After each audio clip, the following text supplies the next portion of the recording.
ভারতের সেনাপ্রধান বলছে যে এই সরকারের সাথে সম্পর্ক নাই, কিন্তু আর্মির সাথে ভালো সম্পর্ক আছে। মানে বাংলাদেশের সরকারের সাথে সম্পর্ক নাই, বাংলাদেশের আর্মির সাথে সম্পর্ক আছে। ওরা নির্বাচিত সরকারের সাথে সম্পর্ক করবি, এই সরকারের সাথে প্রফেসর ইউনূসের সরকারের সাথে সম্পর্ক করবি না। মানে ইন্ডিয়ার সেনাপ্রধানও বাংলাদেশের দ্রুত নির্বাচন চায়, বুঝেছাও? যা করার ও আকারের সাথে করে নাও বাপধান।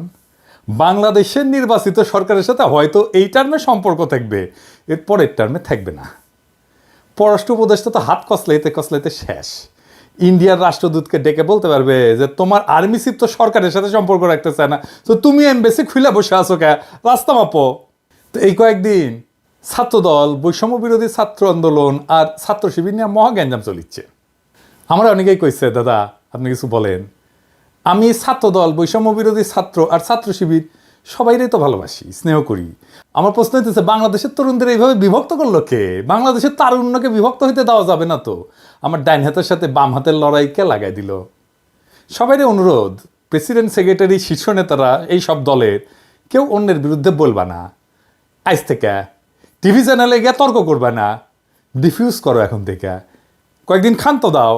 এজেন্সির লোক শিবির আর ছাত্রদল সাইজা অন্যের উপর ঝাঁপায় পড়বে, আমি চোখে চোখে দেখতে পাইতেছি। এজেন্সির লোকেরা পূর্ণ শক্তি নিয়ে নামে গেছে, লক্ষ্য হইতেছে ফ্যাসি বিরোধী তরুণ সম্প্রদায়ের মধ্যে ফাটল তৈরি করা। সফল হয়েছে তারা, পরস্পরের সাথে সংঘাত লাগায় দেওয়া সফল হয়ে গেছে। তবে এই ঘটনাগুলোর মধ্যে সবচেয়ে আলোচিত যে শব্দগুলো হইতেছে তাদের শিবির এক শিবির। জুলাই আন্দোলনের নেতাদের মধ্যে যে এত শিবির থাকার ব্যাপারটা এবং আন্দোলনে যোগ দেওয়া অনেকের, বিশেষ করে এই যে সেকুলার শহুরে এলিটদের, এদের মনে মনে হয় লজ্জা লাগিছে। এমনকি হাসিনাকে হটানোর আন্দোলনেও তারা নামছিলেন। এই ব্যাপারে আফসোসও দেখা যাচ্ছে কারো কারোর মধ্যে। এদিকে জাতীয় নাগরিক কমিটি যেটা হয়েছে না, এর মধ্যে অনেক ওলট পালট চলতেছে। এক শিবিরদের নাকি ভালোভাবে অন্তর্ভুক্ত করা হইতেছে না, আবার যারা তাদেরকে নিতেছে না তারাও নাকি জীবনে কোনো না কোনো সময় শিবিরের সাথে সংশ্লিষ্ট ছিলেন। আন্দোলনের নেতৃত্বে শিবিরের ভূমিকা কতটা সেটা নিয়েও বিতর্ক চলতেছে। বাকশালী শাসনের প্রথা অনুযায়ী শিবির ত্যাগ দেওয়ার ঘটনাও নাকি ঘটতেছে। কয়দিন আগে মিজানুর রহমান আজারি একটা কথা বলছিলেন যে রাজাকার শব্দটা এখন সম্মানসূচক হয়ে গেছে। শুনেন। আমার নবীকে গালি দিত গণক, জাদুকর, এরপর গালি দিত পাগল, নির্বংশ বলে, আর আমাদেরকে গালি দেয় মৌলবাদী বলে, আমাদেরকে গালি দেয় রাজাকার বলে। রাজাকার শব্দটা তো এখন একটা অ্যাওয়ার্ড হয়ে গেছে, অ্যাওয়ার্ড। শেখ হাসিনার শাসনে আমরা তো জানি শিবির পরিচয় দেওয়ার উপায় ছিল না। শিবির ত্যাগ দেয়া, হত্যা, গুমের, মারধরের ঘটনা তো অগণিত। আবরারকে তো এইভাবেই মারা হয়েছে, তাই না? ফলে গোপন তো করতেই হইতো, উপায় তো ছিল না। হাসিনাকে হটানোর পরে বহু বছরের বাচ্চা ভেঙে গেছে। তাই অনুমান করি যে শিবির বা এক শিবিররা গর্ব নিয়ে নিজেদের পরিচয় দিতেছে যে রাজাকারের মতো একটা সম্মানের ব্যাপার হয়ে উঠছে শিবির হওয়াটা। নিজের যে পরিচয় আপনার সামনে আনতে চান, সেই নামে আপনাকে ডাকার ঘটনাকে ট্যাগ বলা কঠিন। তবে এটাও ঠিক যে দেশে এখনো বহু সাংস্কৃতিক এবং রাজনৈতিক পরিসর আছে যেখানে শিবির পরিচয়, জামাতের পরিচয়ে সমস্যা হয়। ওইদিকে ছাত্রদল মনে হয় একটা অ্যান্টি শিবির মুডে আছে, ফলে কোথাও কোথাও এটা ট্যাগ হয়ে উঠতে পারে এবং দমন পীড়নের বৈধতা দেওয়ার ঝুঁকি তো থাকেই। এই যে পরিস্থিতিটা চলতেছে, এই পরিস্থিতিতে বিপ্লব পরবর্তী প্রতিক্রিয়া বা অস্থির সময়। সব বিপ্লবের পরে এরকম অস্থির সময় আসে। যারা জুলাই বিপ্লবকে বিপ্লব বলে স্বীকারই করতে চান না, তাদের জন্য এইখানে কিছু ইশারা আছে। কিছুদিন পরে বিষয়গুলো হয়তো আর এতটা জটিল থাকবে না। আপনারা ভাবতে পারেন যে প্রথম আলোতে জামাতের আমিরের সাক্ষাৎকার ছাপা হইতেছে, এইটা প্রথম আলো করতেছে এমনি এমনি না। বাংলাদেশের রাজনৈতিক পরিষদের জামাত শিবির নিয়ে যে কুসংস্কার ট্যাবু ছিল সেটা দূর হইতেছে, এটাই তার প্রমাণ। এবার মূল আলোচনায় আসি, জুলাই বিপ্লবের শিবিরের কৃতিত্ব নিয়ে। শিবির নিয়ে কিছু কওয়া আমার জন্য মুশকিলই বটে। মানে শিবির নিয়ে কিছু কইলেই, বিশেষ করে বিএনপি এসে কইবে আপনার প্রিয় শিবির, কেউ কেউ গালাগালিও শুরু করবে। কথাটা মিথ্যা না, শিবির প্রসঙ্গে আমার কিঞ্চিত দুর্বলতা আছে, এটা আমি আগেও বলছি। তাও আমি চেষ্টা করব বস্তুনিষ্ঠভাবে আলাপটা করার। আমি যে কথাগুলো বলবো আপনারা কানেক্ট করতে পারবেন ঐতিহাসিক ঘটনার সাথে। আমি যে শিবিরকে এক্সট্রা খাতির করি নাই, জামাতকে এক্সট্রা খাতির করি নাই, সেটা আলাপ শেষ হইলেই বুঝবেন। জুলাই বিপ্লবের শিবিরের ভূমিকা বা কৃতিত্ব যদি বুঝতে যাই তাহলে একটু পিছে থেকে শুরু করতে হবে। প্রথমে দেখব আমরা হাসিনার বাকশালী শাসন এবং বাঙালি জাতীয়তাবাদের ইতিহাস চর্চার দিক থেকে। আন্দোলনের নেতাদের বয়স কত? ধরেন 20 থেকে 35, এইটুকু। তাহলে এদের রাজনৈতিক আর ঐতিহাসিক চেতনা পুরাটাই গড়ে উঠছে হাসিনার কঠোর বাকশালী শাসনে, বাঙালি জাতীয়তাবাদের একচেটিয়া দখলের মধ্যে, তাই না? তো এই তরুণ তরুণীরা কি দেখলো রাজনৈতিক পরিসর হিসাবে?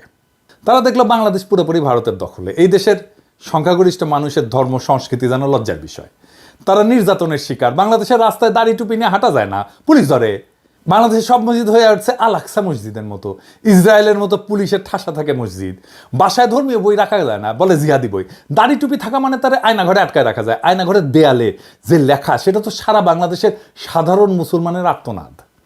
আলেমদের নির্বিচারে গণহত্যা করা যায়, সর্বজন শুদ্ধ আলেমকেও রিমান্ডে অত্যাচারের শিকার হইতে হয়, বছরের পর বছর আটকা থাকে বিনা বিচারে মুসলমানের সংস্কৃতি নির্বাসনে।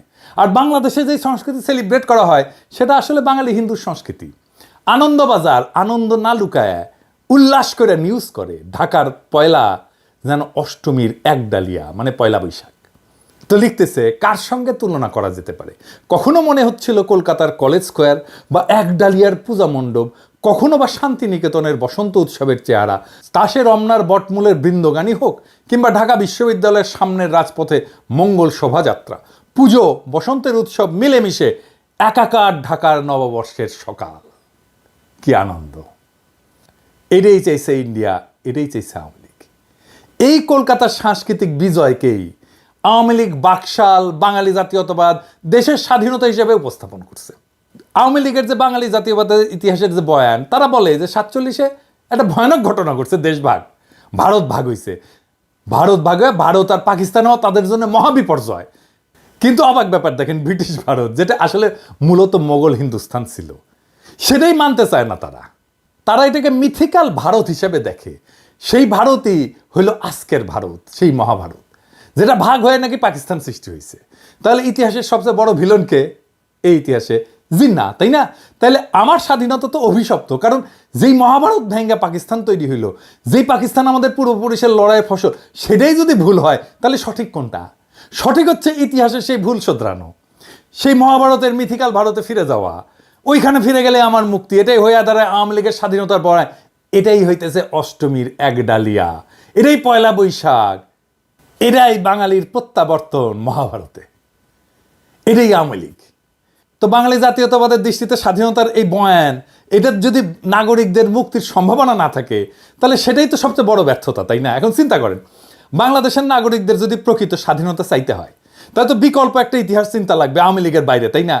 কেননা খোদ স্বাধীনতার বয়ান আপনার মুক্তির আকাঙ্ক্ষাকে ধারণ করতে পারতেছে না। তো এখন দেখেন, আপনি যদি দেশের মানুষের মুক্তি চান, স্বাধীনতার রাজনীতি করেন, আন্দোলন করেন, তাহলে তো একটা সংগঠিত রাজনৈতিক শক্তি লাগবে আপনার জন্য। দেশের মানুষকে আহ্বান জানাইতে হবে তো সেই রাজনৈতিক শক্তি থেকে। সবচেয়ে বড় কথা, জনগণের ভরসাস্থল হইতে হবে তো আপনাকে। আপনার ডাকে তারা সাড়া না দিলে কিভাবে আন্দোলন করবেন? আপনি তখন সংগঠিত রাজনৈতিক শক্তির খোঁজ করবেন, তাই না?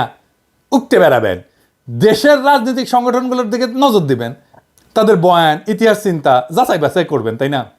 হাসিনা প্রতিপক্ষ রাজনৈতিক শক্তিগুলোর মধ্যে যদি সম্ভাবনা খুঁজতে যায়, দেখেন কারা কারা আছে। বিএনপি আছে, বাম দল আছে, দুই একটা, জামাত আছে, শিবির আছে, এই তো হেফাজত আছে।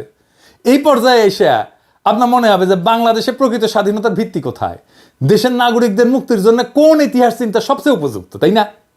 আপনি বিএনপিকে যদি দেখেন, দেখবেন যে নির্যাতিত তারা, হাসিনার দমন পীড়নে তারা পিষ্ট, নেতারা জেলে, কর্মীরা গুম হয়ে যাচ্ছে, ক্রসফায়ারে যাচ্ছে, ঘর বাড়ি ছেড়ে পালাই বেড়াচ্ছে বনে জঙ্গলে, তাই না? ভালো একটা সম্ভাবনা খুঁজে পেলেন, মজলুম দল সাধ্যমতো লড়াই করতেছে, রক্ত দিতেছে, তখন তাদের ইতিহাস চিন্তার দিকে নজর দেবেন। আপনি কি পেলেন?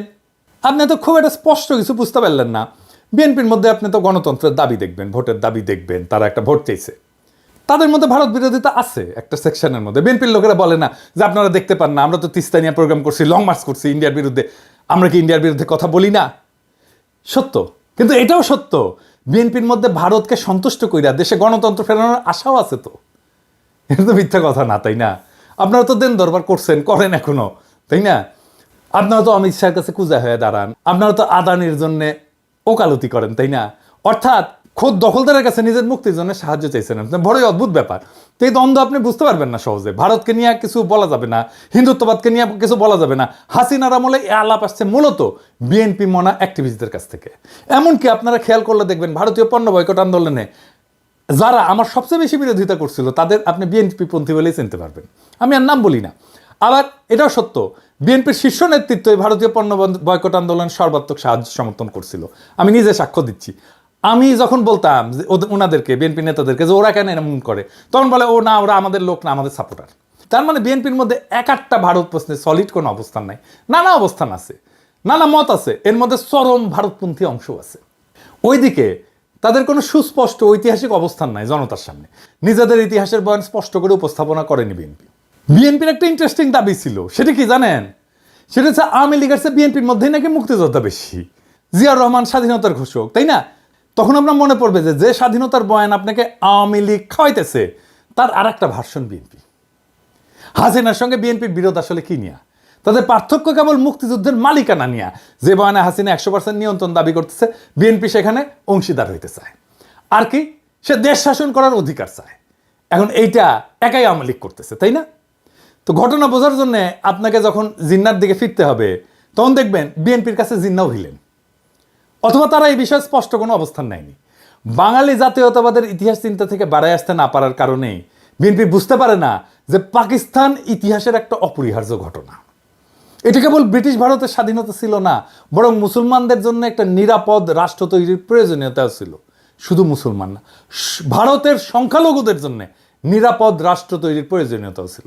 জিন্না তো ভারতের সংখ্যালঘুদের নেতা, হ্যাঁ ঠিক, মুসলমানদের নেতা না, সংখ্যালঘুর নেতা, হিন্দু দলিতের নেতাও ছিল জিন্না।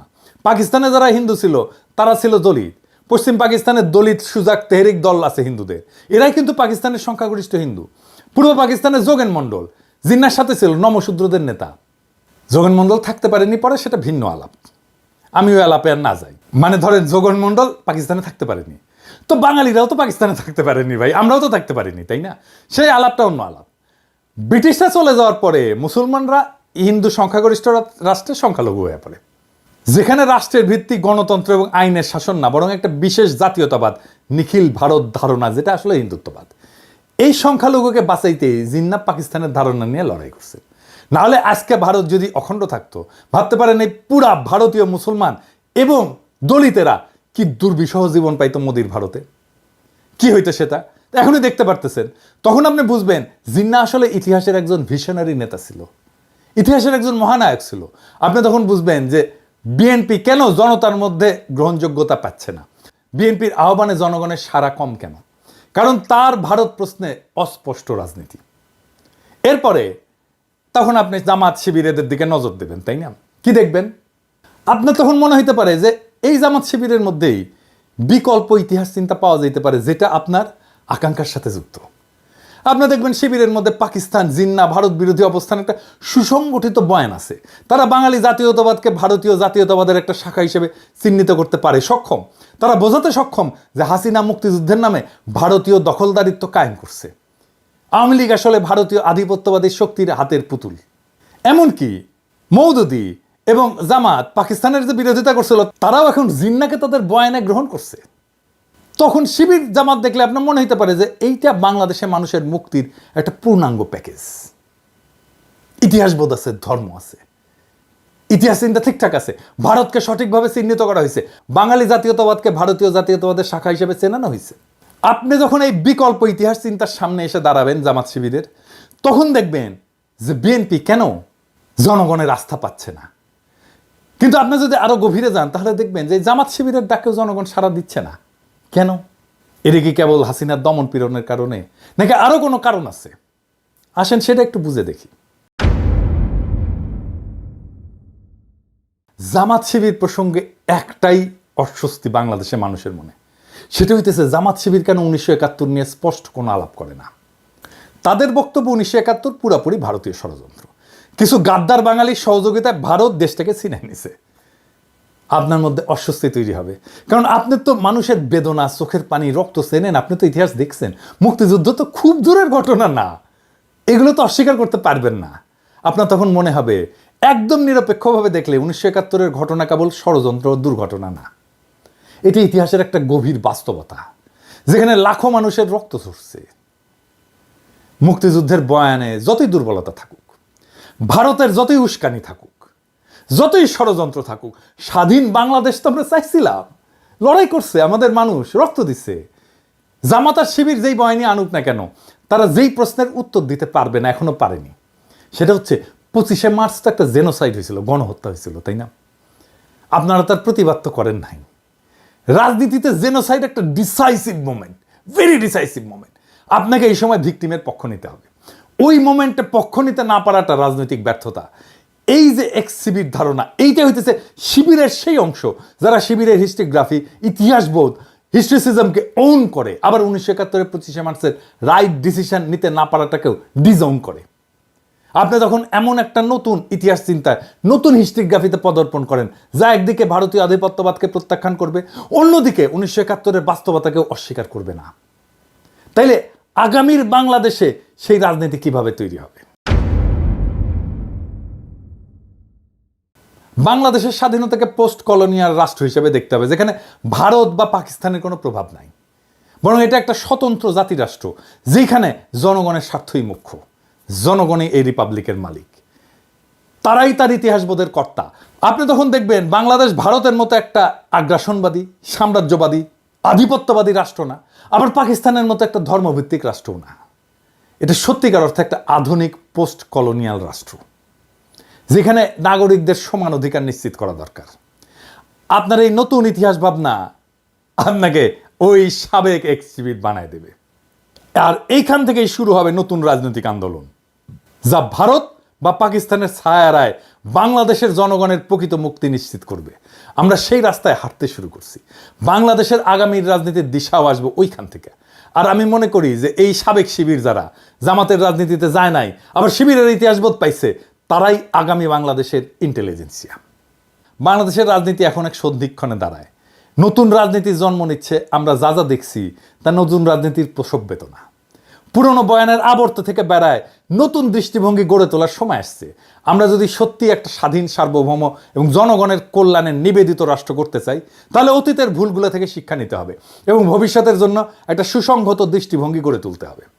এটাই বাংলাদেশের আগামীর ইতিহাস চেতনা। এখন সময় বাংলাদেশের তরুণ সমাজকে ঐক্যবদ্ধ করার, বিভক্তির রাজনীতি থেকে বেড়ায় এসে একটা নতুন জাতীয় চেতনার ভিত্তি গড়ে তোলা। আমাদের লক্ষ্য হওয়া উচিত একটা এমন বাংলাদেশ যেখানে ব্যক্তি স্বাধীনতা, গণতন্ত্র, ন্যায় বিচার, সার্বভৌমত্ব এবং মানব সত্তার মর্যাদা অক্ষুণ্ণ থাকবে। যে তরুণেরা অতীতে ভিন্ন মতাদর্শের কারণে বিভক্ত ছিল, তাদের সামনে এখন ঐক্যবদ্ধ হয়ে দেশের জন্য কাজ করার সুযোগ আসছে। আমাদের ভুলে গেলে চলবে না। একটা জাতি তখনই উন্নতি করে যখন সে নিজের ইতিহাসকে গ্রহণ করে, তার থেকে শিক্ষা নেয় এবং ভবিষ্যতের জন্য নতুন দিগন্ত উন্মোচন করে। বাংলাদেশের ভবিষ্যৎ আজ আমাদের হাতে। ইতিহাসের জটিলতাগুলোকে বুঝে, ভুল শুধরে এবং বিভক্তির রাজনীতি পরিহার করে আমরা কি পারবো একটা সত্যিকারের স্বাধীন, আধুনিক, আত্মনির্ভরশীল রাষ্ট্র গড়ে তুলতে? উত্তরটা আমাদের সকলের হাতে। এখন সময় সামনে আগায় যাওয়ার, নতুন বাংলাদেশ গড়ার, নতুন সম্ভাবনার দুয়ার উন্মুক্ত করার। আসেন সেই কাজে আমরা হাত লাগাই। বিপ্লবের প্রেরণা থেকে শক্তি নিয়ে সামনে আগায় যায়। ইনকিলাব জিন্দাবাদ।